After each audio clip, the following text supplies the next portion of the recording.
obviously, you know, and this is already beginning to happen, but I think the use of data, especially in B2C, but even in B2B, I think people are beginning to appreciate that using data to analyze and look for problem spots in your offering is great.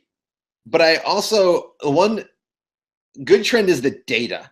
Okay, for sure. Leveraging it, using it, beginning to collect it, plugging things like simple things like Google Analytics into your product, or even more, you know, sophisticated, cooler tools in Google Analytics certainly exist. And looking at, you know, usage patterns to absolutely identify potential, like, you know, just holes in your product or user experience areas that are very poor and very confusing. That's another opportunity. And absolutely, I think data. I'm a big fan of it. I think the risk, though, and this could be on the, you know, negative trends in product management potentially, is how that data is being used and not relying on the data by itself. And just assuming that just like by looking at data and certain reasons, you're saying, oh, okay, I'm going to take action just because the data says this, without continuing to do the human artistic analysis behind things. So here's like just a simple example. Let's imagine, you have a whole bunch of reports that are part of your product that your users can use.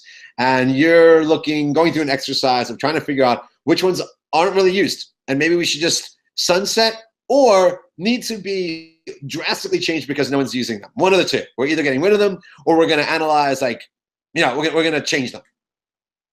So one of the quick ways to do it is just do something as simple as see how often certain reports are clicked on. Okay. And then even look at, you know, oh, they're clicked on, but maybe even look at, okay, how often once they're even on that run a report. Okay. So that what the data shows is there are out of 10 reports, 3 of them have have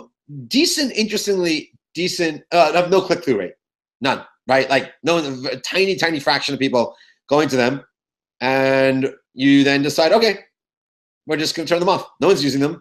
It's just adding clutter to our user experience. It's giving them options that just clutter the, you know, mental field and the visual field. Let's just turn it off. So it shows that would be problematic. That would be an example of just over-relying on the data, because the reality is what you really should do is make sure that what's not going on is that no one is using those reports actually because the intended use they had is right, but the way it was designed is awful. And just people stop at this point, know that, right? All your old historic users, okay, know the report stinks, but with a few simple tweaks, they would be using it left and right. But right now, it's just impossible to use. The experience around it is either a terrible experience or it actually doesn't solve the right problem on that it intended to.